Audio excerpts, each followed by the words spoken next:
Good evening, everyone, and welcome to this special session on presidential elections and the Jewish community, a history of Jewish engagement with presidential elections. Before I introduce and welcome our guest, who we are really looking forward to hearing, I want to thank those who have made this evening possible.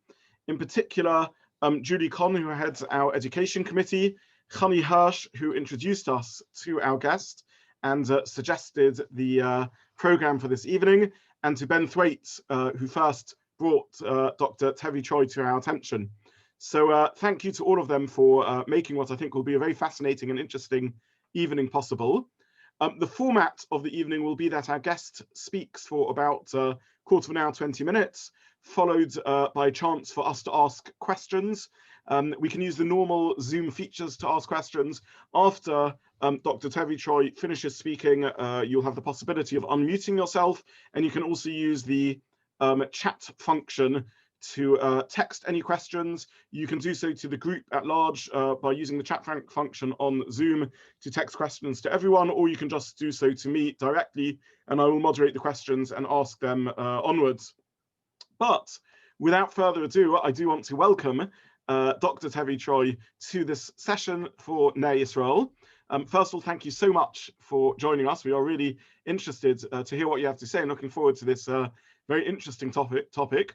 Dr. Tevi Troy is a best-selling presidential historian and a former White House aide. From 2007 to 2009, he was the Deputy Secretary of the US Department of Health and Human Service, effectively the second in command and chief operating officer of the largest civilian department in the federal government. Before arriving at the Department of Health and Human Service, he served at the White House as Deputy Assistant to the President for Domestic Policy. Dr. Troy was also the White House liaison, Jewish liaison, acting as President Bush's main advisor on Jewish issues and as the administration's point person with the Jewish community.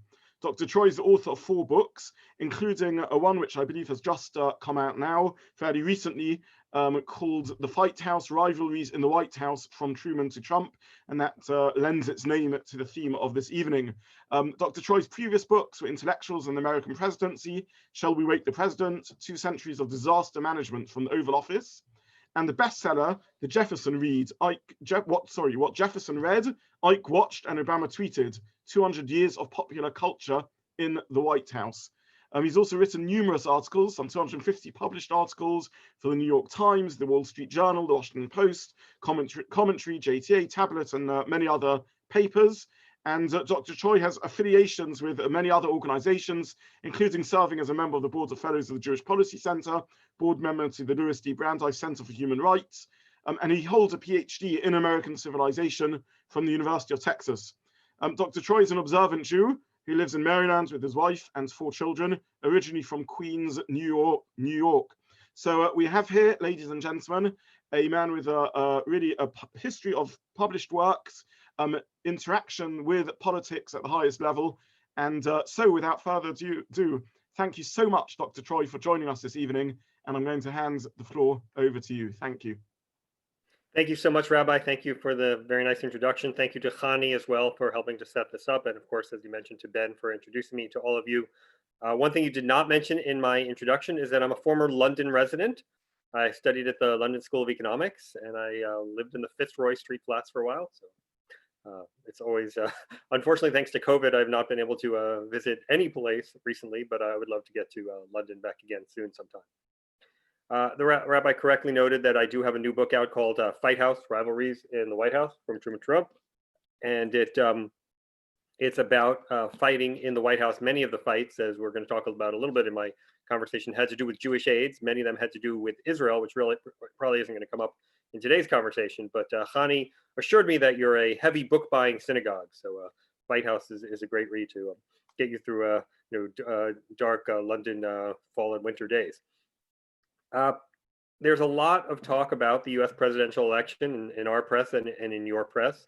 And many people I know are talking about what this means for the Jews. A lot of wondering about each side says, well, we've got Jews on our side, we've got Jews on that side. Our side's better for the Jews. And each side has arguments, and you can see the way the Jewish community is divided. The Orthodox Jewish community in the US is pretty heavily for Trump. And the conservative and reform Jewish communities in the US are pretty heavily for Biden. The division between Orthodox on one side and conservative and reform on the other wasn't always this stark, but in the 2000s it has emerged that way. And again, both sides have all kinds of arguments about Jewish relatives for each side and Jewish aides for each side, and it just seems like when you follow the elections here these days in the 2020s, it seems like Jews are everywhere. But what I want to talk about in today's lecture is that it was not always so. This was not always the case in American politics. And in fact, Jews involved in politics to the degree that they are now is actually a relatively recent development. And it's really three phases that I wish to talk about right now. In the 19th century, very little Jewish involvement, so much so that when there was the occasional Jewish involvement, it was noteworthy, and I'm going to talk about some of these incidents. In the 20th century, Jews started to be a little more involved, but in very specific delineated areas, and mostly with one party. So what I mean by that is mostly on the Democratic side, and mostly in speech writing and in fundraising, or kind of the Jewish areas. And in the 21st century, which we're going to get to, Jews have been involved everywhere, including being related to the candidates in this particular race. 3 of the 4 people running, meaning Trump, Biden, and Harris, have Jewish relatives. And Mike Pence, as far as I know, doesn't have any. And he seems pretty goyish to me, but that doesn't mean he's not a friend of Israel. So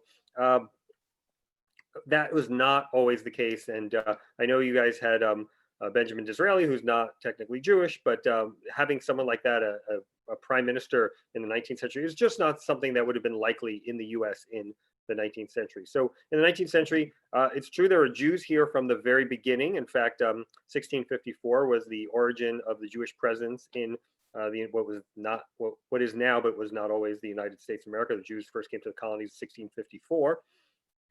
In 1776, after the revolution, when there were, sorry to bring up a sore topic, I guess a couple hundred years you guys are over it, but once we did break free from the British, there were celebrations about that breaking free. And when we had the Constitution established in 1787, there were celebrations in cities like Philadelphia and New York that actually had special tables of kosher food for Jewish people to participate in those celebrations. So Jews were there at the beginning, even if they weren't necessarily involved on the government side of things. The first Jew involved with a presidential appointment was a guy named Mordechai Manuel Noah. He was appointed to be the ambassador to Tunis in James Madison's administration, again, early 19th century. But there was a problem. Because he was Jewish, the Tunisian government didn't want him. Now, lest anybody tell you that Muslim anti-Semitism is strictly a manifestation of the creation of the state of Israel in the 20th century, we can tell them the story of Mordechai Manuel Noah. The Tunisian government did not want a Jewish ambassador. And in fact, the Madison administration with the Secretary of State, James Monroe, caved. And they said, okay, we'll send you somebody else. And Mordechai Manuel Noah lost his appointment to be the ambassador to Tunis. This was a real problem. There was a guy named, it was contrary to the American way and the American idea. And there was a guy named Isaac Harvey, who was a Jew in South Carolina, in Charleston, South Carolina, very active in the Jewish community. And he wrote a letter to Secretary of State Monroe demanding that this be redone or undone, that this was terrible. And this is not the American way. The American way is that everybody, regardless of their background, has an opportunity in American life. And it did not work in terms of turning around the withdrawal of the appointment, but it did appear to have an impact, because in 1820, Monroe, who was Secretary of State, is now president, and he actually goes to South Carolina, to Charleston, South Carolina, on a goodwill tour. And back in those days, you would have a president just couldn't tweet or go on TV and to get his message across to the people. He had to actually go to the actual cities or go to the locales and find people. And back then, where are you going to find people? You could find them pretty much either in church or in the theater. And so Monroe went to a couple of plays in South Carolina to see and be seen. I know Broadway is now the head of, or the the center point of American theater. But back then, Charleston was actually the theater capital of America. And there was a play called Alberti by this very same Isaac Harvey. It wasn't a very good play. It was kind of like a low-rent Romeo and Juliet. And one of the greatest American Jewish historians, Jacob Rader Marcus, he called the play not stage-worthy. But nevertheless, it was appearing in South Carolina, in Charleston at the time. And Monroe pointedly attended that speech, the performance of Alberti. And this, again, this historian, Jacob Rader Marcus, speculates that this was an act of penance by Monroe because of how he had acted in the Mordechai Emanuel Noah case. And he specifically went to this play by a Jewish playwright.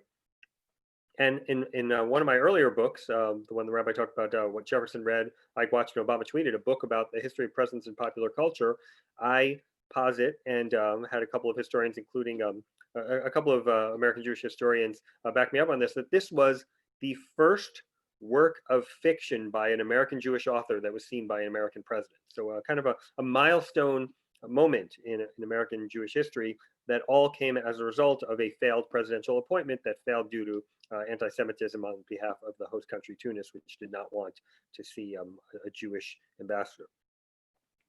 Again, these are relatively rare events that Jews are getting these kinds of appointments, though. In the 1840s, there was a guy named August Belmont who was appointed ambassador to The Hague. He was well known as a fundraiser, and it was because of that that he got that opportunity. But still, Jews are mostly shut out in presidential politics. And in fact, the first cabinet member who is Jewish in the Americas is not actually a cabinet member in the United States of America, but in the Confederate States of America. During the Civil War, there was a guy named Judah Benjamin, who was the Secretary of the Treasury in the Confederate administration. And basically, that made him a traitor to the United States of America, but he was the first cabinet member. And it would take another 50 years, but almost 50 years, before we had a cabinet secretary in the United States of America. This is an interesting story. Theodore Roosevelt, who was a Republican president in the early 20th century, so early years of the 20th century, he actually had good ties with the Jewish community. He had been a police commissioner in New York, and there's actually a great story of an anti-Semitic German preacher who comes to America and he asks for police protection. And Roosevelt says, okay, let's give it to him, but let's make sure that the detail of security aides who surround this guy are all Jewish, so that this anti-Semitic preacher know that when he was spouting his hate, he had a ring of Jewish cops surrounding him and protecting him. Roosevelt had good ties with the Jewish community. There was actually a British-American Jewish playwright named Israel Zangwill, who is famous for coining the play and the phrase "the melting pot." And Teddy Roosevelt actually had Zangwill over at the White House, and he was at the first performance of The Melting Pot and raved and gave it a standing ovation and raved about it, and actually helped make the play a hit. So Roosevelt was friendly with and open to Jews, and in fact, he is the first president to have a cabinet secretary who is Jewish, and the guy's name was Oscar Strauss. He was the Secretary of Commerce, but there's a kind of a funny story behind this one as well. The leader of the American Jewish community at the time was a man named Jacob Schiff, a wealthy American Jew, but of German origins. And Schiff comes to the ceremony at the White House where they are going to name Oscar Strauss this first secretary. And they have this whole ceremony, and they have the press there and the Jewish community there. And Schiff at this point is a little aged and hard of hearing. And Roosevelt gets up there and he says, I called my friend Jacob Schiff and I said, I'm not looking for the best Jew for the job. I want to know the best man for the job. And that's how we picked Oscar Strauss to be Secretary of Commerce. Then Schiff, again, hard of hearing, gets up there and he praises Roosevelt to the heavens and says, President Roosevelt is such a great friend to the Jewish community. He called me up and he wanted to put somebody in as a Secretary of Commerce. Who is the best Jew for the job? And obviously that was contradicting the president, and Schiff later, when he found out about the mistake, was horribly embarrassed about it. But it's a good story, and I think makes the whole Strauss appointment much more memorable than it would have been otherwise. We also, not that long after that, when Woodrow Wilson is president, he was 2 after Roosevelt, he appoints Louis Brandeis to the Supreme Court, the first Jewish justice of the Supreme Court. We've had a bunch since then, and right now there are two of them. It's not seen as something that's out of the ordinary. Obviously, the third one, we had three until recently, and Ruth Bader Ginsburg passed away. But nobody really made a big deal about the fact that 3 out of the 9 members of the Supreme Court, and now 2 of the 9 were Jewish. But when Brandeis became the first Jewish justice, that was quite a controversial move. Wilson also was a big theater goer. He loved the theater. And at one point, he let it be known that he wanted to meet Al Jolson. Al Jolson comes to the White House and kind of walks in where Wilson is having breakfast. Maybe he doesn't know what Wilson looks like. And he says, I'm looking for the president. And Wilson says, well, I am the president. Who are you? And he says, I'm Al Jolson. And to prove it, he kind of launches into a soft shoe and starts doing a song and dance right there in front of the president. It's kind of a funny moment because I really couldn't imagine a Jewish entertainer doing the same thing in that kind of chutzpahdik way at the very same time to, let's say, the Kaiser, the Tsar, or to be fair, the Queen of England. It just seems like it would only in America kind of moment. But Jolson enjoyed his visit to the White House, but wasn't necessarily grateful to Wilson's party. Wilson was a Democrat.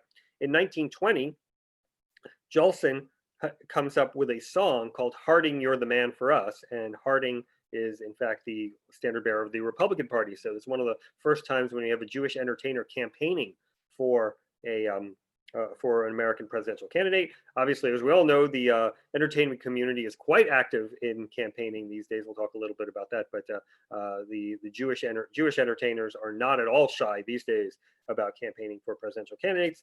Almost overwhelmingly on the Democratic side, because the Jewish entertainers in Hollywood are overwhelmingly Democratic, and the word is that if you dare support the Republicans, you're actually shut out of jobs and positions in Hollywood. So even the people who may be secretly Republican don't necessarily admit it. And there's all kinds of speculations about various actors who aren't sufficiently pro-Democrat, and they say, well, maybe they're secretly Republicans. And this one actor, there was a speculation that he's a Republican because they looked at his Twitter followers. He didn't go to a certain Biden fundraiser, so that raised suspicions about him. But they looked at his Twitter followers and they found that, God forbid, he followed Ben Shapiro, who's an Orthodox Jewish Republican commentator. And so now there's extra speculation that this guy is it's actually Chris Pratt from the Guardians of the Galaxy movies, and there's speculation that maybe he's a Republican because of the thing he didn't go to and a person who he follows on Twitter.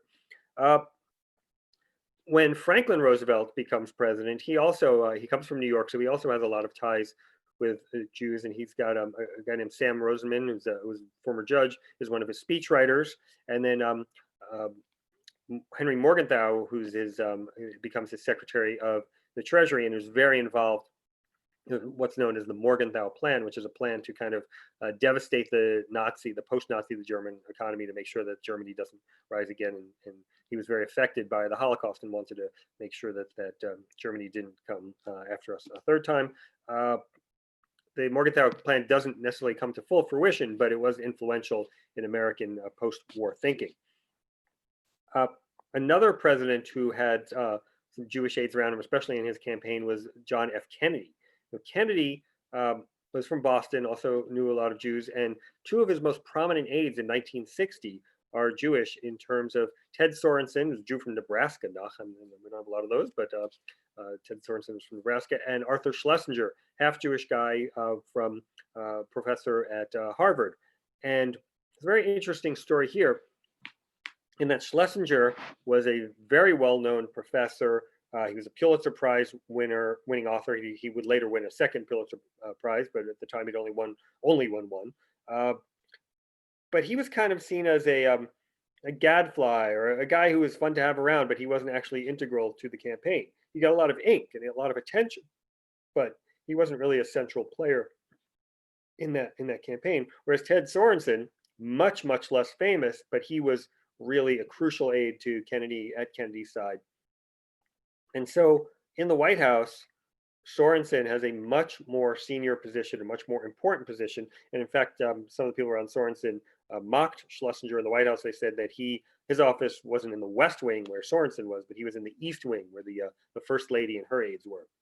So there was a kind of I guess, gamesmanship between them on that front. But then when Kennedy dies, the natural order in some ways reasserts itself, and Schlesinger again becomes the more prominent person because he was more prominent before. And it's an interesting power dynamic how sometimes you have people who are elevated because of their closeness to the president, but once the administration is gone, that closeness is gone, and that elevation is gone as well. And then the two of them kind of competed to see who could get their memoir out first. Sorensen got his memoir out first of the Kennedy administration. It was called Kennedy, but Schlesinger's came a little bit after. It's called 1,000 Days, and it was a massive bestseller. Both of them hit the bestsellers, but the Schlesinger one is seen through time as the better book, and indeed wins him his second Pulitzer Prize. So I thought that was a kind of an interesting thing, and it's one of the dynamics I talk about in Fight House.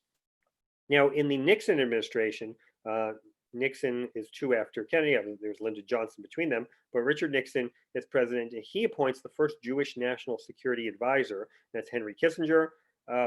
Kissinger at the time, I mean, maybe many of you seen Kissinger on TV. Is kind of this looks like this aging Buddha guy who spouts wisdom in his Teutonic accent. But at the time, he was late 30s, early 40s, very thin-skinned, very energetic. He was just kind of a different personality than he is today. And Nixon makes him national security advisor, but specifically does not give him Israel in his portfolio, which is very rare for a national security advisor not to have Israel in his portfolio. And there was concern at the time that, well, you can't have a Jewish person advising on Israel. Now, the State Department has all kinds of Arabists and non-pro-Israel people, and in fact, there have even been anti-Semites in advising on the Israel issue. But at the time, it was seen as something that was controversial. Now, Kissinger actually becomes rivals with a guy named William Rogers, not Jewish, but he's the Secretary of State.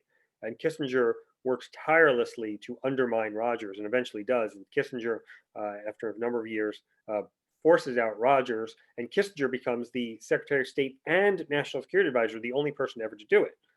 When he has both those roles, you can't say that Israel's not in his portfolio. And in fact, in the 1973 war, the Yom Kippur War, when Israel is threatened and is on its back heels, Kissinger is less gung-ho about bringing the arms shipments to Israel than Nixon is. And Nixon actually pushes for what is known as Operation Nickel Grass. And this operation brings the arms that Israel so desperately needs in a very desperate time, and helps save the day for Israel. There's actually a funny story about this, that once Israel turns the tide, they're pushing the Egyptians back, and Kissinger is worried that the Soviets are going to get involved, and he's got complex peace negotiations going on, and he wants the Israelis to stop before they destroy the Egyptian Third Army in the Sinai. And he gets on the phone with Simcha Dinitz, who is the Israeli ambassador to Washington, and is impressing upon him the need to stop the Israeli army and to kind of rescue the Egyptian Third Army. And he says, and Rabbi, forgive me, but this is a direct quote, he says, "Jesus Christ, don't you understand how important this is?" And Dinitz looks at him and he says, "Perhaps we'd understand a little better if you cited a different prophet," which is a great Dinitz line. And he always kind of liked to tweak Kissinger and put him in his place. In the Carter administration, again, Carter is 2 after Nixon, Jimmy Carter. He actually, one of his closest aides, a guy named Stu Eisenstadt, is domestic policy advisor. But Carter, many of us know, is known for not being so friendly to Israel. And there's a guy named Michael Siegel who has the unfortunate job of being the Jewish liaison to the American Jewish community from the Carter White House. Not a fun job, and constantly having to explain things that are difficult to explain. When Siegel eventually can't take it and he quits, the Carter people put it out there that he was fired. Not true. And they kind of they denigrate him on the way out the door. So it was kind of an unfortunate moment. I would say that for the most part, when I've been studying the aide, certainly in the 20th century and the 21st century, I've not seen a lot of anti-Semitism. This kind of was, I think, the closest that we see to anti-Semitism against a Jewish aide working in the White House. I guess Kissinger a little bit when he wasn't allowed to work on Israel. I wouldn't call that out-and-out anti-Semitism necessarily, maybe a hypersensitivity. But for the most part, I think we've got to have a little hakarat tov here, meaning appreciation of the good, because for the most part, these Jewish aides serve in some very high-level positions. And actually, as I talk about in my book, Fight House, there's a lot of nastiness and rivalries going on. But again, for the most part, we don't see a lot of anti-Semitism in these fighting. So I think the point is that the 20th century is kind of clear that you have some of these people on the Republican side, but for the most part, in the Democratic administrations, you're seeing heavy Jewish involvement. But in the 21st century, I would say things have really changed. And it starts with 2000. In 2000, obviously, Al Gore puts Senator Joe Lieberman on the ticket as the first vice presidential nominee who's Jewish, still the only vice presidential nominee who's Jewish. And as many of you know, he came pretty darn close to becoming vice president of the United States. 537 votes in Florida separated him from that milestone. But on the Republican side, we start to see something interesting as well, because Ari Fleischer is the press secretary for George W. Bush, who runs against Al Gore. And he becomes a real bit of a phenomenon. He's quite good behind the camera. He gets a nickname from Bush. Bush starts calling him Ari Bob, which is kind of mixing of the Texan and the Jewish.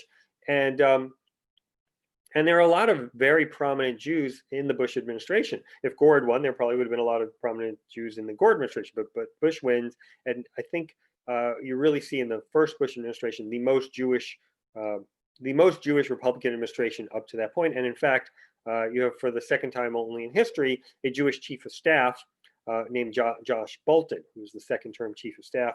I worked in that White House. I worked in the Bush White House. And I noticed this very interesting phenomenon that in the second Bush term, you had Josh Bolten, Jewish, was the chief of staff. The two deputy chiefs of staff for operations and for policy were both Jews, Blake Gottesman and Joel Kaplan. The president's personal aide, a guy named Jeremy Weinstein, the guy who traveled with him, also Jewish. And so the four people who see the president first thing every morning, all Jewish. And there's an amusing story that I'd like to tell, that this office, the chief of staff's office, had to hire a staff assistant. And the woman they actually hired her away from my staff. Her name was Mei Ju. She was a Korean woman. She wasn't Jewish, but even the staff assistant in the room seemed to have Jewish ties. So that was kind of what was going on there. In 2008, in the Barack Obama election, again, we see the entertainers getting very involved in support of Obama. And Sarah Silverman, who's I don't know how to say it, she's a very somewhat profane Jewish comedian, but her sister is actually a rabbi. But she organizes something called the Great Schlep.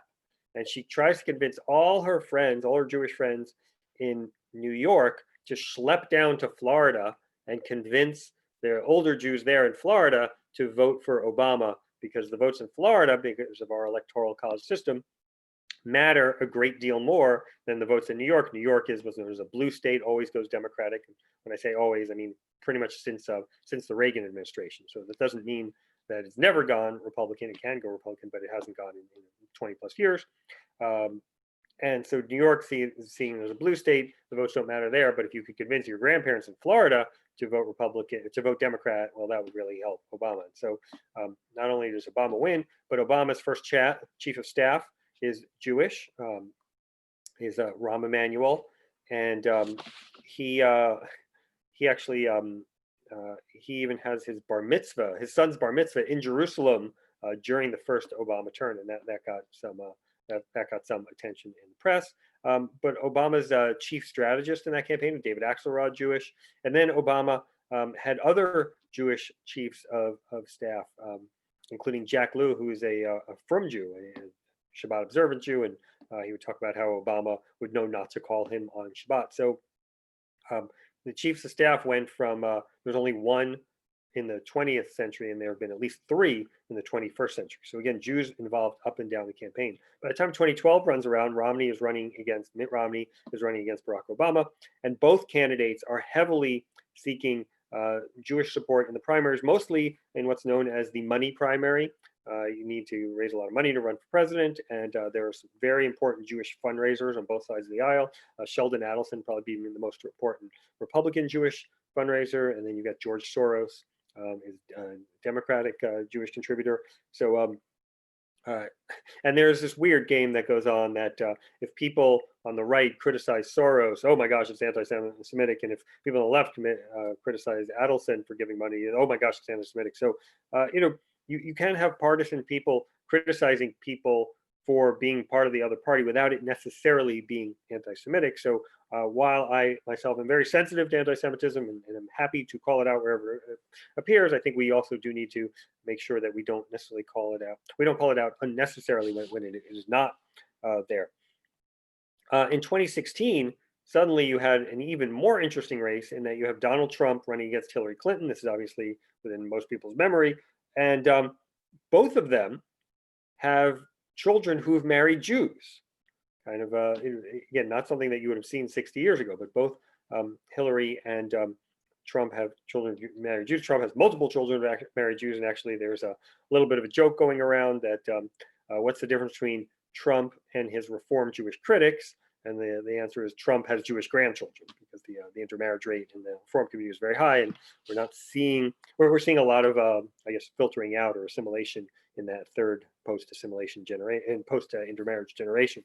So, so you have that, and then the Trump White House is shockingly, staggeringly Jewish. I mean, obviously you have Jared and Ivanka very involved, but you have Gary Cohn, who's the national security advisor.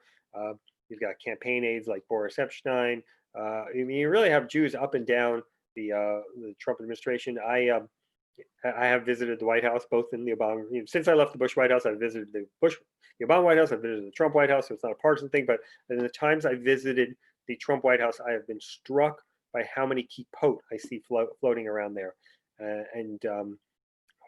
it was not the case when I was in the Bush White House. You just didn't see that many kippot, but you see a number of them, including one of Vice President Pence's top aides is a kippah wearer. And now here we are in 2020. We have that divide that I mentioned to you earlier, that the Orthodox Jews seem pretty heavily going for Trump. The Reform Conservative Jews pretty heavily, overwhelmingly, I would say, going for Biden. And both candidates have Jewish relatives. We've already talked about Trump and his kids were married Jewish, but Biden has multiple children who have married at times Jewish people. They're not all married to those people at this particular point, but multiple have married Jews. And Kamala Harris has also a Jewish husband and Jewish stepchildren. So my joke about all this is, with all these Jews involved in presidential politics, how are we going to have room to fit all these people in at the Pesach programs next time around? Where are they all going to get speaking slots? It's, I guess, a funnier joke not in the COVID era, because I know all the Pesach programs were canceled last year, including 2 that I was supposed to go to. And hopefully we will see them be able to reopen this Pesach, and hopefully we will see whatever happens in the election, good things happening for Israel, for the Jewish people, and for all of you. And with that, I told the rabbi I'd speak about a half hour, so I'm happy to take any questions. Thank you very much. That was a fascinating, really a tour de force of history since Truman, and enriched and peppered with the anecdotes you shared, both historical and those from your current experiences. The purpose of the remaining time is really for us to be able to ask questions. So please do signal to me by making yourself appear on the screen if you want to ask something and giving a wave, or using one of the symbols on Zoom to indicate interest, or please post some questions on the chat group, whether privately or, okay, a couple already coming through, whether privately or to the group. I will open with a couple of questions that have come through on my sidebar in chat, but it'd be nice also to have some live questions or questions posted publicly. And the first question that's come through reads as follows. They said, from the perspective of a UK Jew, the degree of Jewish involvement in American politics is something very unfamiliar, including the Jewish leadership and rabbinic leadership being quite confident about voicing political opinions, something that at least until the Corbyn era was really not something we were used to. So in the question that my grandmother would always ask, in your view, is this good or bad for the Jews that there's such a open Jewish political engagement and engagement of rabbinic leadership? And perhaps maybe I'll add to that question. It'd be interesting both to hear whether you think there are downsides to such overt engagement from our relationship external to our community and internal within the community, the disunity, the fragmentation that perhaps that creates, and some of the dynamics within the community and beyond. Yeah. So as with everything, there's a historical backstory here. During World War II, there was a guy who's the actual leader of the American Jewish community, a guy named Rabbi Stephen Wise. Now, I know you guys have a chief rabbi of England. We don't have that in America. There's no chief rabbi. You got, everybody thinks that the chief rabbi is to joke that I was in charge when I was in the Bush White House of the putting together the Hanukkah party guest list. You could fit about 400 people in the White House for these parties, but we've got about 5 million Jews. So whatever I did, I was angering over 4.99 million Jews because everyone thought they should be at the party. And in fact, there were some great stories, and I will get to answer the question in a moment, but at the White House Hanukkah parties, the Jews were infamous for these parties had 2-hour windows, but the Jews were infamous for not leaving. And Josh Bolton, who was Jewish, actually once joked that the Jews stayed so long that he thought that the military aides who are there at the parties would have to unsheath their ceremonial weapons to usher the Jews out of the rooms. And at which point we were at the White House senior staff meeting when he made this comment, and I said the old joke that Gentiles leave without saying goodbye, Jews say goodbye and never leave. And Karl Rove, who is the president's chief political advisor, just howled with laughter at that one. And he actually called me over afterwards and asked me to repeat the joke so he could write it down and use it in the future. So, but back to Rabbi Wise. Rabbi Wise was the leader of the American Jewish community, and he so valued his relationship with Franklin Delano Roosevelt that many historians today believe, and I'm among them, that he did not sufficiently press the issue of what was happening to the Jews of Europe. And I don't know that Roosevelt would have changed his mind if Wise had been stronger on the issue. And Roosevelt, as it was, found Wise annoying. In fact, there's a great story that once he heard Rabbi Wise was outside visiting him, was outside the Oval Office to visit him, and he escaped via a back door so that he wouldn't have to see Rabbi Wise. But nonetheless, Rabbi Wise valued the relationship with Roosevelt more than he did the need to get something done with the relationship. And so there was this sense that we could no longer have one person at the top of the pyramid who's the only person who could speak to the president. And from then on, we had this flourishing of Jewish groups. And in fact, in the Eisenhower administration, there were so many Jewish groups that the Eisenhower and his Secretary of State Dulles, John Foster Dulles, complained, you've got so many groups, can't you have an umbrella Jewish organization to represent all the Jewish concerns? And so they created this umbrella organization, many of you may have heard of it, the Council of Presidents of Major Jewish Organizations, not minor Nach, not non-presidents. It has to be presidents of major Jewish organizations. But the effect of this creation was basically taking 53 Jewish organizations and making it 54 because the conference itself became its own organization. So the Jews never, again, wanted to be burned and have only one perspective. And actually, it has been beneficial because whether there's a Democrat or Republican in the White House, we have leaders who are able and willing to speak to the White House to speak truth to power. So I would argue overall, it is a good thing. And also, I mean, in contrast to England, where the leadership of England, or the kind of native population of England has been there for thousands of years. In the U.S., everybody's a latecomer, so the Jews aren't really behind anybody else in terms of their claim to being American citizens, and we don't really necessarily feel that kind of a discomfort of being a latecomer. So I think we're a little more outspoken in that regard. And again, overall, I think it is a good thing. However, there are certainly instances where you have prominent Jewish aides, and it can lead to anti-Semitism. And there's certainly been anti-Semitic comments directed at Ivanka and Jared. And you're going to see whoever's in charge after Election Day this week, you're going to see anti-Semitic comments made about them. In 2016, there was a lot of ugliness on Twitter in terms of calling out Jews, and some, and it was on both sides. I mean, you had both Republican Jews and Democratic Jews were getting anti-Semitic hate, and it's terrible and it's unfortunate. But I don't think it should cause us to the Shah still for the Goyim approach, I think is a dated one and not one that is an effective one. So I think it's a good one, but I am also open-eyed to the fact that there are some negative consequences. I can't hear you, Rabbi. I think you're on mute. Apologies. Yeah, I've just what have I done over here? Apologies, sorry, yes. Thank you very much for that that full answer, and absolutely fascinating. It was not the answer I expected you to give, and very interesting. Again, just perhaps brings out the gulf that's really between Anglo-Jewish perspectives on some of these issues, and how our American brothers and sisters feel about this. There's a question over here also, and I'd be very interested to hear your comments. They said this is not intended as a political statement, but some characteristics of Trump, such as his self-promotion, overconfidence, and ego, seem troubling. Would you think that the same applied to other presidents, but perhaps they didn't have the same forum of social media to show their true personality and were somehow shielded by their aides and the relative difficulty in communication? Is this a characteristic shared by more politicians than we realize? I think for the most part, politicians are ego-driven.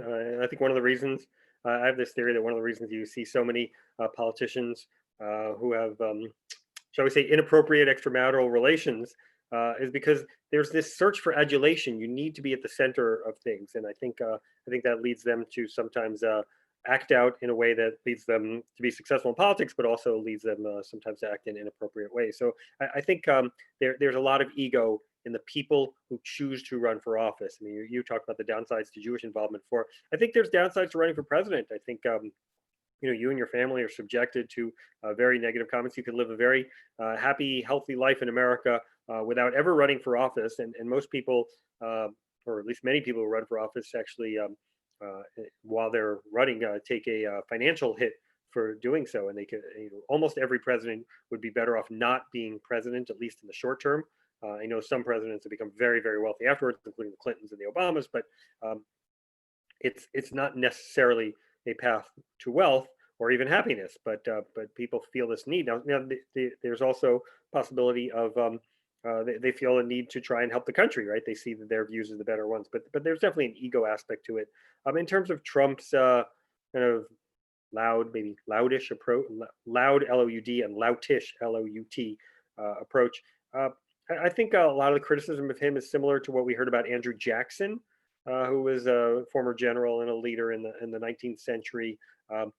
His opponents made fun of him that he couldn't spell and that he wasn't educated, and he certainly violated a lot of norms in Washington. And there's actually a lot of interesting parallels between the 1824 election where Jackson ran against John Quincy Adams. And the 2016 election where Trump ran against Hillary Clinton. Hillary was a product of the best school. She went to Yale Law School. She was loved by the elites, and she was certainly well educated and very knowledgeable. And Trump was loutish and had I guess a different approach to things. Wasn't known as a reader. And kind of Jackson had a similar reputation, and he ran against John Quincy Adams, who may have been the best prepared person to run for president ever. He spoke multiple languages, and he got to Harvard, and he was very well read. And so actually in that election, John Quincy Adams won, but he lost the popular vote to Jackson, and Jackson tormented him about the fact that he had lost the popular vote. And in 1828, Jackson won again and defeated John Quincy Adams, and ran for and was successfully president for 2 terms. So I think there's some there are some historical precedents to the Trump approach. Thank you very much. What a fascinating answer, and to hear that you're drawing parallels to presidents back over 100 years ago, and some of the personalities involved is very, very interesting. 2 further questions coming through at very similar times, and one looking back to the past and one to the future. So I'll ask the one looking back to the past first. What influence did Justice Frankfurter have on Roosevelt? And similar question regarding Justices Cardozo and Goldberg. Just hear your thoughts around that. All 3 of them actually, interestingly, were from the era when Supreme Court justices were advisors to presidents. It's now seen as inappropriate, and you have very little contact between the Supreme Court justices and the presidents. Obama, I know, had lunch with Ruth Bader Ginsburg in 2013 or so, and some say that he nudged her to perhaps retire while he was still in power. and could have appointed her successor. Obviously, she didn't, and then she died while Trump was president, which obviously upset many liberal American Jews and liberals in general. So I guess all of them were influential in that they got to advise president. There's a great story about Goldberg, that one time Arthur Goldberg is visiting his mother, and the phone rings, and Mrs. Goldberg picks it up, and she says, the voice says, "May I please speak to Goldberg?" And it's Lyndon Johnson calling.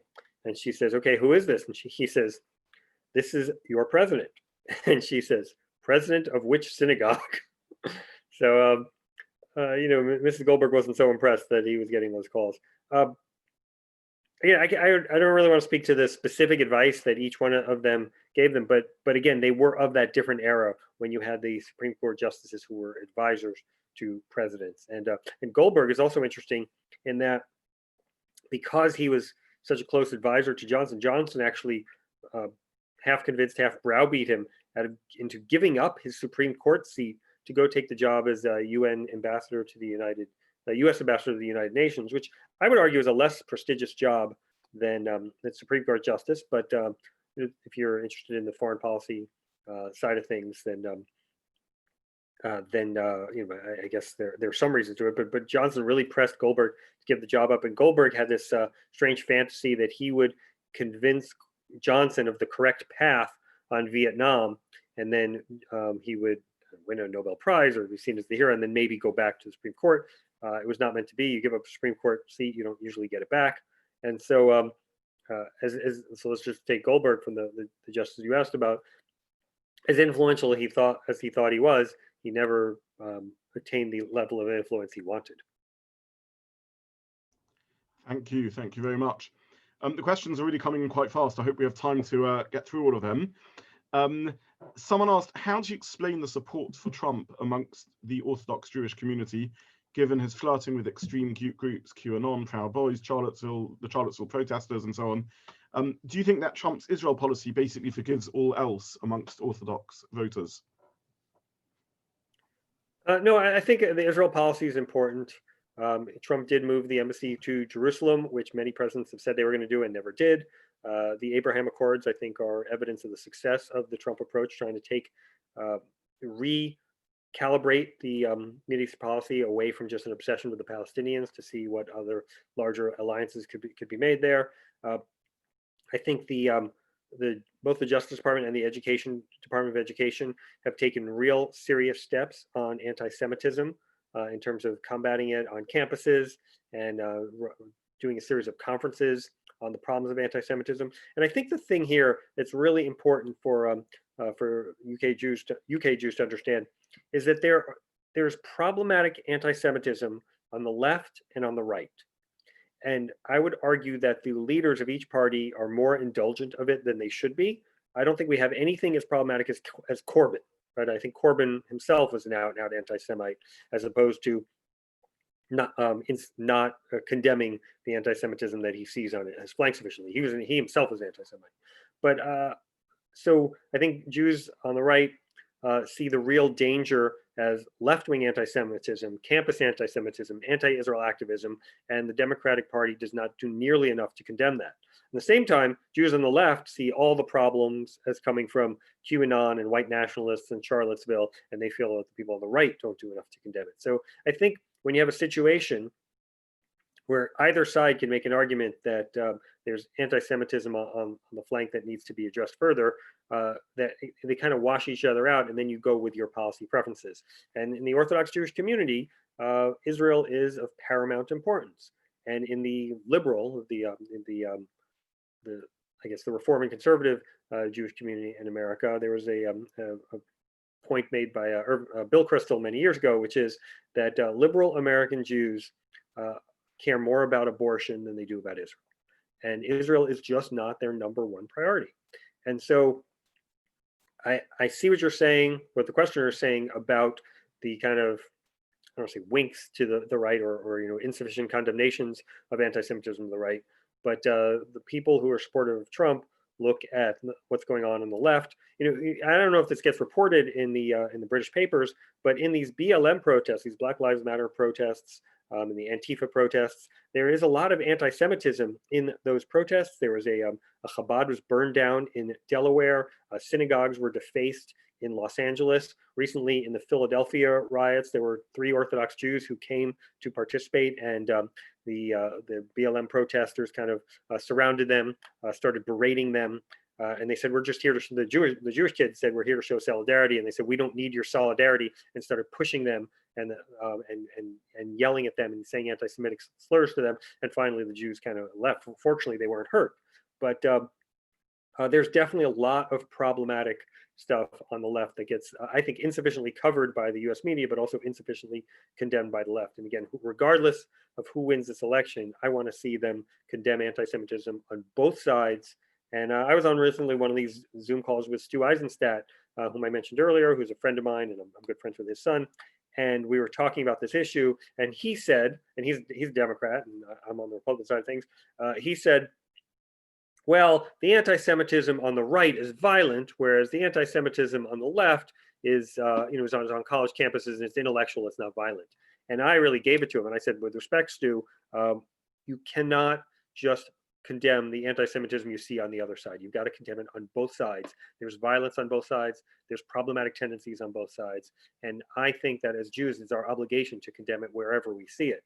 But I think that also the fact that it exists on both sides, it gets to the answer to the question that your congregant was asking, Rabbi, that that you look beyond that and say, hey, it happens on both sides, so I'm going to look for the policies that I prefer.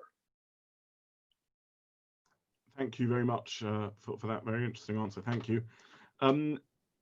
Many questions to get through, hopefully, in a few minutes remaining to us. Perhaps moving things a little bit back to COVID. You are obviously Deputy Secretary of the US Department of Health and Human Service, and the question wrote that they think you're also involved in a think tank about public health policy. So do you have any insights into the approach to managing COVID in the USA and the stance that government seems to be taking there? Look, I think that I wrote a book about this on presidents and disasters called Shall We Wake the President? I have a whole chapter on pandemics. And what I say in there is most of what a president does in terms of one of these disasters is in the field of communication. Communicates to the American people what the risks are, what the dangers are, what things they have to do. Do you have to get a vaccine? Do you have to shelter in place? What should you be doing? And that most of the actual blocking and tackling of developing a response happens in the public health community, mostly the federal government level, in terms of developing vaccines and countermeasures, proper testing regime. And I would say that we were insufficiently prepared for this pandemic. There's no doubt of that. And I actually wrote in that 2016 book that we lack countermeasures for coronavirus, and we need to be better prepared for coronavirus and establish vaccine platforms and antivirals for coronavirus, because we've seen 2 problematic instances of coronavirus in terms of MERS and SARS earlier in this century, and that we really need to get cracking on it. So I think we are insufficiently prepared. That said, I think that we have made huge amounts of progress since that period. And again, by being on our back feet and not being prepared, that allowed the virus to spread, and we were unable to contain it and do tracking and tracing and isolation of people who had it. So once that happened, and it happened not just in the US, but across Western Europe, as all of you know, then you're in a mitigation strategy, and we're trying to mitigate the disease without having sufficient countermeasures, meaning no vaccine, no antiviral. And so I think we've made huge strides, in terms of therapeutics. We know how to treat the disease much better than we did in the early horrible days of March, where we were putting people on ventilators and 87% of those people were dying. So we now know how to treat someone. So if you now get COVID, even if you have comorbidities, it is much less likely to be a death sentence now. That doesn't mean it's not a problematic disease. It still spreads asymptomatically. It still spreads person to person through droplets in the air. I mean, it is a very contagious, problematic disease. But treatment, we know how to treat it, not cure it, but treat it much better than we did months ago. I think that Operation Warp Speed, which is the effort to create therapeutics and a vaccine, has been moving incredibly fast, given how slow the federal bureaucracy tends to be. And I think we are at the cusp of a number of very promising vaccines and a couple of therapeutics that I'm excited about. But these things don't happen overnight. And even once you have an approved vaccine, it's nice to have a vaccine, but what really solves the problem is having a population vaccinated. And that's another step. To have the vaccine is here, but to get the population vaccinated is here. And as you all know, we have a population of 340 million people. Not all of them are eager to listen to public health officials. Not all of them are fully integrated into the system, whether they're illegal immigrants or they don't have health insurance or they're just not paying attention. So to get from having a vaccine to having the population vaccinated is going to be a heavy lift. But I think we are much closer to that than we were a few months ago, and I think we've made a lot of progress. I am hoping, I can't promise that we'll have Pesach programs I was alluding earlier in 2021, although I have already talked to a couple of programs that might be doing something this spring, but I'm optimistic we'll have them by 2022.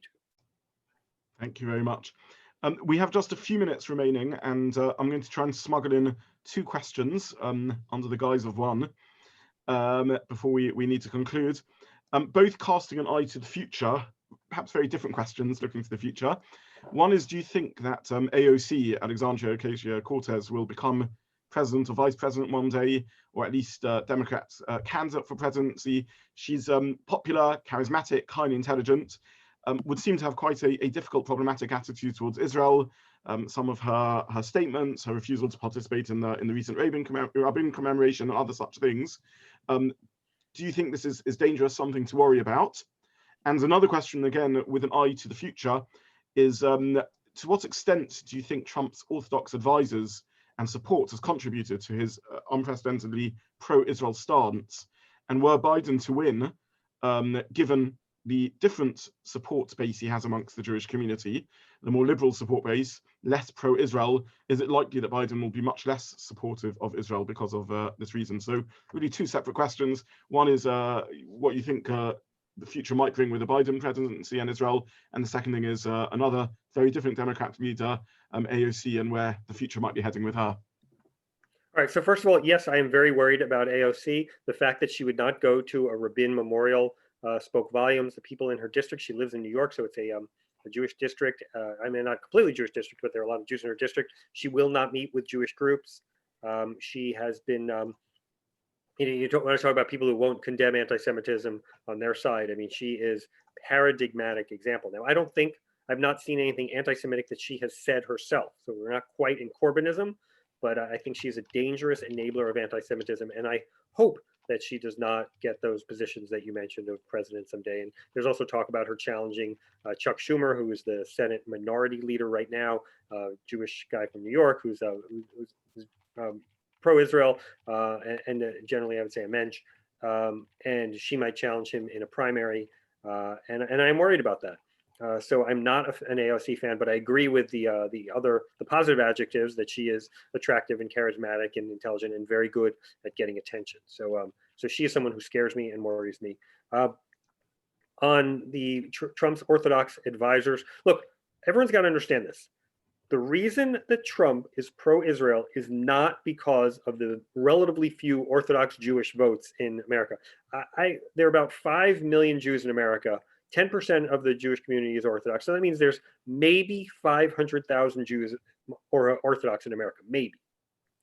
And of those 500,000, for 70 to 80%, I would say, live in New York, Illinois, and California.